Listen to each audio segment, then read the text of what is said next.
हाय, hello, good morning. तर सकाळ झाली की पहिला प्रश्न पडलेला असतो, तर भाजीला काय बनवायचं? तर तोपर्यंत आवाज आला की इकडे आम्हाला डाळ-वांग पाहिजे. मग छानपैकी वाफेवर इकडे डाळ-वांगच बनवून घेतलं होतं बरं का.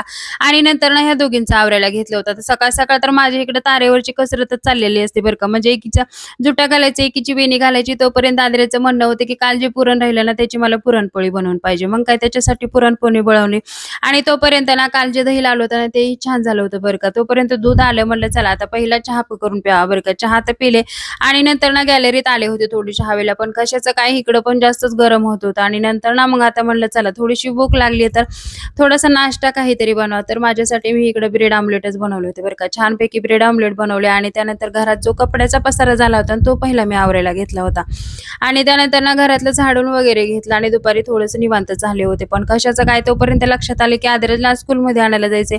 मग पहिलं त्याला घेऊन आले, तोपर्यंत एक पाहुणे आले होते, त्यांनी आंबे आणले होते.